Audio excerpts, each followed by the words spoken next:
کیسے ہیں احباب؟ امید ہے آپ نے نصاب النحو کے سابقہ اسباق جو ہیں وہ کلیئر کر لیے ہوں گے۔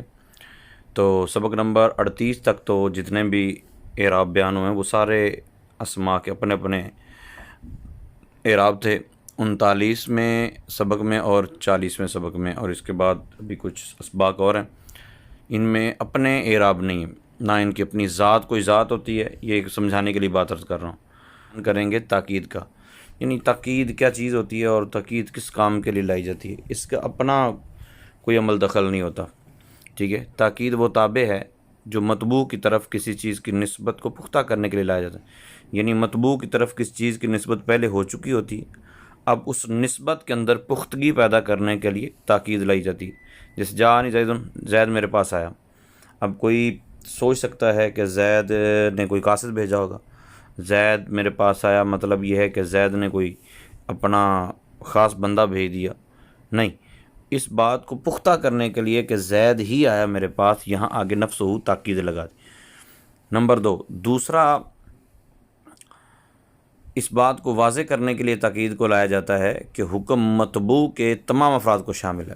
جیسے فسجد الملائکۃ، ملائکہ نے سجدہ کیا۔ اب کتنے ملائکہ نے سجدہ کیا؟ تو اس کے لیے آگے تاکید لائے، کلہم، یہ بھی تاکید، اجمعون، یہ بھی تاکید۔ تو یہ تاکیدیں لا کر یہ ثابت کر دیا کہ سجدے کا جو سجدہ کرنے کا جو حکم ہے یہ تمام کے تمام ملائکہ کو شامل ہے، یعنی تمام کے تمام فرشتوں نے سجدے کیے، کوئی ایک بھی فرشتہ نہیں رہ گیا تھا، ٹھیک ہے۔ یہ الملائکۃ کے ساتھ نسبت ہے سجدے کی، لیکن اس کے ملائکہ کے تمام افراد کو یہ حکم شامل ہے، یہ کس نے ہمیں بتایا؟ کلہم اجمعون۔ تو بیان کرتے ہیں کہ پہلی مثال میں زید کے آنے کی نسبت کو نفسہ نے پختہ کیا، جبکہ دوسری مثال میں کلہم نے تمام ملائکہ کے سجدہ کرنے کو واضح کیا۔ مطلب کبھی تو نسبت کو پختہ، مطبوع کے اندر جو پائی جانے والی نسبت ہے اس کو پختہ کرنے کے لیے تاکید لائی جاتی ہے، اور کبھی وضاحت کرنے کے لیے بھی تاکید لائی جاتی ہے۔ جس کی تاکید بیان کی جائے اسے مؤکد کہتے ہیں۔ یاد رہے کہ مؤکد اور تاکید کا اعراب ایک جیسا ہوتا ہے، یعنی تاکید کا اپنا کوئی ذاتی اعراب نہیں، جو مؤکد کا اعراب ہے وہی تاکید کا اعراب ہوگا۔ اچھا، تاکید کی ہوتی ہیں 2 قسمیں، یعنی اب تاکید کلام میں کیسے پیدا کرنی، اس کی 2 قسمیں ہوتی ہیں۔ نمبر 1 تاکید لفظی، نمبر 2 تاکید معنوی۔ تاکید لفظی سمپل ہے، وہ تاکید ہے جس میں لفظ تکرار کے ساتھ لایا جائے، جیسے جاءنی زید زید، انا زیدن قائم۔ اب انا 2 مرتبہ آیا تو ڈبل تاکید ہو گئی، ٹھیک ہے۔ جاءنی زید زید، تو زید ڈبل آیا تو زید کے اندر تاکید واقع ہوگی۔ تو یہ تاکید لفظی ہے، یعنی لفظ کو دوبارہ لانا۔ نمبر 2 تاکید معنوی، وہ تاکید ہے جو چند مخصوص الفاظ کے لانے سے حاصل ہو، اور وہ الفاظ کون سے ہیں؟ وہ الفاظ ہیں نفس، عین، کلا، کلتا، کل، اجمع، اقطع، ابطع اور ابصع۔ یہ حروف یہ کلمات ہیں جو تاکید معنوی پیدا کرتے ہیں، اور ان کی تفصیل کیا ہے جی؟ نفس اور عین کی الگ تفصیل بیان کریں گے، کلا اور کلتا کی الگ بیان کریں گے، باقی کل، اجمع، اقطع، ابطع، ابصع یہ سارے الگ بیان کریں گے۔ تو نفس اور عین، اس کی یہ جب تاکید کے طور پر استعمال ہوتے ہیں تو یہ صیغے اور ضمیر کی تبدیلی کے ساتھ واحد، تثنیہ اور جمع تینوں کے لیے استعمال ہوتے ہیں۔ یعنی آپ نے واحد کی لگانی ہے تاکید، تو جیسے جاءنی زید النفس ہو لگا دیا، اب ہو ضمیر ہے، ٹھیک ہے۔ اگر تثنیہ کی لگانی ہے تو نفسہما یا عینہما، ٹھیک ہے۔ اور اگر جمع کی لگانی ہے تو ہم لگائیں گے، جیسے دیکھیں نا لکھا ہوا ہے صیغے اور ضمیر کی تبدیلی کے ساتھ واحد، تثنیہ اور جمع تینوں کے لیے استعمال ہوتے ہیں، نفس اور عین۔ ان کے ساتھ آگے ضمیر جو چینج ہوتی جائے گی، ضمیر سے پتہ چلے گا یہ کس کی تاکید ہے۔ اگر واحد ہے تو واحد کی تاکید ہے، اگر تثنیہ ہے تو تثنیہ کی تاکید ہے، جمع ہے تو جمع کی تاکید ہے۔ جیسے جاءنی زید النفس ہو، یہ واحد ہے زید تو اس کی تاکید ہے۔ جاءنی الزیدان انفسہما، اب دیکھیں نا ہما ضمیر بتا رہی ہے، زیدان تثنیہ ہے تو اس کی تاکید ہے۔ جاءنی الزیدون انفسہم، تو اس طرح عین کی مثال ہے عینہ، اعینہما، اعینہم۔ مؤنث کے لیے مؤنث کی ضمیر لا کر استعمال کرتے ہیں، جیسے جاءنی ہند نفسہا، جاءنی ہندان انفسہما، جاءنی ہندات انفسہن۔ اب آپ نے یہ ذہن میں ایک بات رکھنی، آگے بھی جا کے یہ بات آ جائے گی کہ یہ واحد کے لیے نفس رہے گا اور تثنیہ کے لیے نفسان ہی نہیں آئے گا، بلکہ تثنیہ اور جمع کے لیے خود لفظ نفس اور عین یہ جمع کے طور پر چلا جائے گا۔ جیسے آپ نے مثال دیکھی نا، جاءنی زید النفس، واحد میں تو یہ اپنے آپ میں رہیں گے، ٹھیک ہے۔ تثنیہ اور جمع میں یہ صرف جمع کا صیغہ، اعراب ضمیر جو ہے وہ تثنیہ کے بارے میں بتائے گی، باقی ان کا اپنا صیغہ جو ہے وہ انفس اور اعین ہو جائے گا، جمع کے طور پر بولا جائے گا۔ اس کے بعد آ گیا کلا اور کلتا، صرف تثنیہ مذکر اور مؤنث کے لیے استعمال ہوتے ہیں، یعنی مذکر اور مؤنث کے اندر تاکید پیدا کرنی ہو تثنیہ تو اس کے لیے کلا اور کلتا استعمال ہوتے ہیں۔ مذکر کے لیے کلا استعمال ہوتا ہے اور مؤنث کے لیے کلتا استعمال ہوتا ہے، ان کے ساتھ بھی ضمیر لگتی ہے۔ جیسے دیکھیں نا، جاء الرجلان کلاہما، جاءت المرأتان کلتاہما۔ پھر آ گیا تیسرا، کل اجمع اقطع ابطع اور ابصع، واحد اور جمع کے لیے آتے ہیں، یعنی نفس اور عین تینوں کے لیے آتے ہیں۔ کلا اور کلتا صرف تثنیہ کے مذکر و مؤنث کے لیے آتے ہیں، اور کل اجمع اقطع ابطع اور ابصع یہ واحد اور جمع کے لیے آتے ہیں، ٹھیک ہے۔ فرق صرف اتنا ہے کہ کل میں ضمیر متصل کو بدلنا پڑتا ہے، یعنی کلہ، کلہما، کلہم، یہ اس طرح آتا ہے نا، تو کلہا، کلہما، کلہن، لیکن چونکہ انہوں نے واحد اور جمع کے لیے آتا ہے، تثنیہ کی ضمیر ہم نے لگانی نہیں ان کے ساتھ، تو کلہم یا کلہو یہ آئے گا، ان کے ساتھ ضمیر آئے گی، جبکہ باقی الفاظ میں سیغوں کو چینج کرنا پڑے گا۔ اجمع واحد کے لیے اجمعون، اقطع واحد کے لیے اقطعون، ابطع ابطعون، ابصع ابصعون، ٹھیک، یہ ذہن میں رکھیں۔ اچھا، جیسے سمعت الکلام کلہ، میں نے سارا کلام سنا، جاءنی القوم کلہم اجمعون، اقطعون، ابطعون، ابصعون، جس طرح بھی آپ لگانا چاہیں، ٹھیک ہے۔ اشتریت الرزمۃ کلہا جمعاء قطعاء، یہ آگے مؤنث کے لیے ہو گیا نا، ٹھیک ہے۔ قامت النساء کلہن جمعاء قطعاء بوسعاء بوتعاء، تو یہ آپ نے یہ ذہن میں رکھنا ہے کہ واحد اور جمع کے لیے آتے ہیں، کل کی ضمیر چینج ہوتی رہے گی، ضمیر بتائے گی کہ یہ کس کی تاکید ہے، واحد کی، تثنیہ کی، جمع کی، مذکر کی، مؤنث کی۔ اور اجمع واحد کے لیے، اجمعون جمع کے لیے، اور اسی کو آپ مؤنث کر لیں گے تو یہ مؤنث کی تاکید بن جائے گی۔ نوٹ، اجمع، اقطع، ابطع اور ابصع یہ بھی کل کے معنی میں ہوتا ہے۔ سوال یہ پیدا ہوتا تھا یہ الگ الگ الفاظ تو موجود ہیں تو ان کے میننگ کیا ہیں، تو میننگ انہوں نے بتایا ہے کہ یہ کل کے معنی میں آتے ہیں، یعنی تمام کے تمام۔ تاکید کے چند ضروری قواعد لکھتے ہیں کہ ضمیر متصل بارز، یہ آگے جا کے ضمیروں کا باقاعدہ سبق آئے گا، اس میں پھر آسانی سے ساری باتیں سمجھ آ جائیں گی۔ ابھی اتنا ذہن میں رکھیں کہ ضمیر متصل وہ ہوتی ہے جو بالکل ملی ہوئی ہو، علیحدہ نہ پڑی جاتی ہو۔ بارز کا مطلب ہوتا ہے نظر آنے والی، مستتر کا مطلب ہوتا ہے چھپی ہوئی، جیسے دارابا میں ہوا ضمیر چھپی ہوئی ہے، ٹھیک ہے۔ مستتر کی تاکید اگر لانی ہو تو ضمیر مرفوع منفصل سے لائی جائے گی۔ ضمیر متصل کی اگر تاکید لانی ہے، چاہے وہ بارز ہو یا مستتر، تو اس کی تاکید جو ہے ضمیر مرفوع منفصل سے لائی جائے گی۔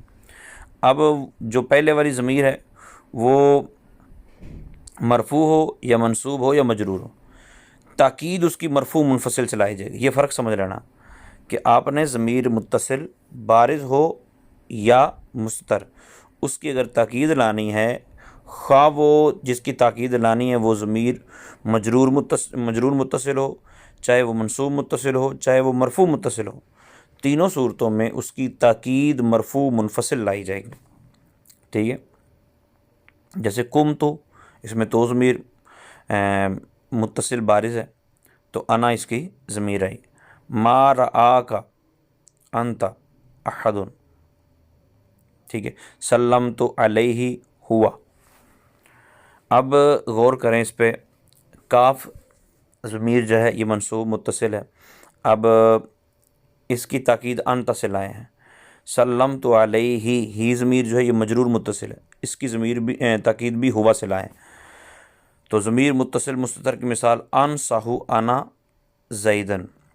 اس طرح پھر دوسرا بتاتے ہیں، اقطع، ابطع اور ابصع یہ تینوں اجمع کے تابع ہیں، یعنی یہ نہ تو اجمع کے بغیر آتے ہیں اور نہ ہی اجمع سے پہلے آتے ہیں۔ اگر ضمیر مرفوع متصل بارز اور مستتر کی تاکید معنوی یہ اوپر جو بات ہوئی تھی وہ تاکید لفظی کی ہوئی تھی، ظاہر ضمیر کی تاکید ضمیر سے لانی تھی، تو انہوں نے بتایا کہ ضمیر مرفوع منفصل سے لانی۔ اگر ان کی ضمیر مرفوع متصل بارز اور مستتر کی تاکید مانوی نفس یا عین سے لانی ہو تو بھی پہلے ضمیر مرفوع منفصل سے تاکید لائی جائے گی، اس کے بعد نفس یا عین کا ذکر کیا جائے۔ مطلب یہ ہے کہ ضمیر مرفوع متصل بارز یا مستتر کی اگر تاکید لفظی لانی ہے تو ضمیر مرفوع منفصل سے لائی جائے، اور مانوی لانی ہے تو بھی پہلے مرفوع منفصل سے تاکید لفظی لائی جائے گی، پھر اس کی مانوی تاکید ذکر کی جائے گی۔ قم تو انا نفسی، تو ضمیر مؤکد ہے، انا اس کی پہلی تاکید ہے مرفوع منفصل کے ساتھ، نفسی یہ آگے پھر اس کی دوسری تاکید ہے۔ اچھا، اگر ان کے بجائے ضمیر منصوب یا مجرور ہو، اب پیچھے بات ہوئی تھی ضمیر متصل بارز یا مستتر وہ مرفوع ہو منصوب ہو یا مجرور ہو، ٹھیک ہے۔ جب ہم نے مانوی لانی ہے تو مرفوع متصل ہونے کی صورت میں ہم نے یہ کہا کہ اس کی پہلے تاکید ضمیر کے ساتھ مرفوع منفصل کے ساتھ لائی جائے، تاکید لفظی، پھر تاکید مانوی لائی جائے۔ لیکن اگر ہم نے ضمیر منصوب یا مجرور متصل کی تاکید نفس اور عین کے ساتھ لگانی ہے تو اس کی پھر تاکید لفظی پہلے لانے کی ضرورت نہیں ہے، بلکہ نفس یا عین کو تاکید کے لیے براہ راست لایا جائے، ڈائریکٹ لے آیا جائے۔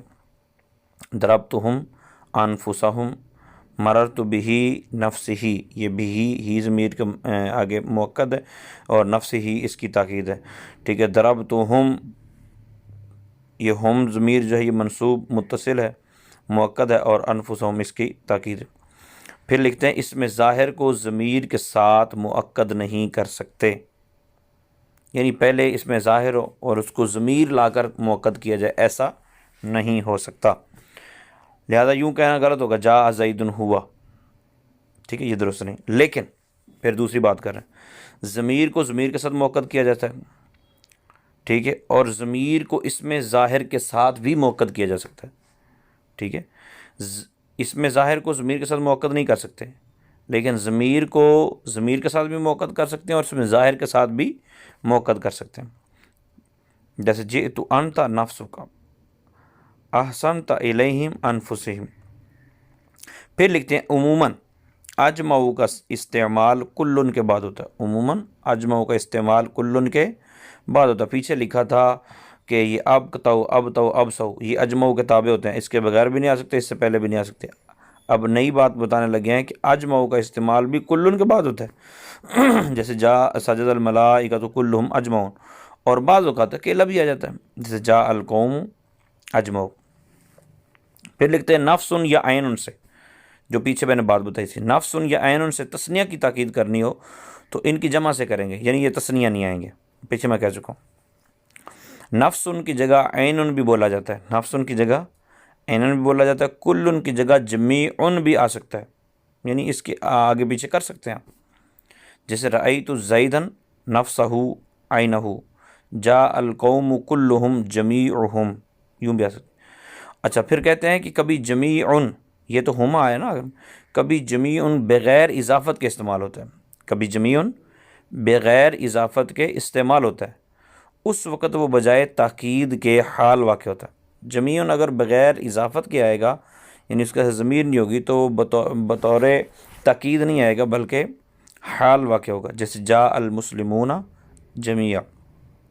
پھر لکھتے ہیں تاکید لفظی میں بعینہ ہی سابقہ لفظ کا اعادہ ضروری نہیں ہے، بلکہ ما قبل کا ہم معنی لفظ بھی بولا جا سکتا ہے، جیسے اتا جاء زید، اب اتا اور جاء دونوں ایک ہی معنی میں، تو یہ تاکید پیدا کی، اور ضربنا نحن، ٹھیک ہے۔ تو اور پھر لکھتے ہیں کہ اگر کسی اسم ظاہر کے بعد نفس یا عین آپ دیکھیں، لکھا ہو دیکھیں، حرف جر با کی وجہ سے مجرور بھی نظر آئے تو وہ با ہمیشہ زائدہ ہوگی، یعنی ہم با کو نکال دیں گے اور ما بعد اسم براہ راست تاکید بنے گا، جیسے لکھا ہوا ہے جاء زید بنفسہ، ہم نے پڑھا تھا یار جاء زید نفسہ ہونا چاہیے کیونکہ مؤکد اور تاکید کا اعراب ایک جیسا ہوتا ہے، تو یہ بنفسہ ہی آ گیا، بعینہ ہی آ گیا، تو ہمیں یہ کنفرم ہونا چاہیے کہ بنفسہ ہی اور بعینہ ہی یعنی اس سے پہلے جو اس میں ظاہر ہے وہ مؤکد ہے، اور با حرف جو ہے یہ زائدہ ہے، با حرف جر جو ہے یہ زائدہ ہے، اور نفس ہو ہی ہے اصل میں، ٹھیک ہے، تو یہ نفس ہو مضاف مضاف الیہ مل کر اس کی تاکید بنے گی۔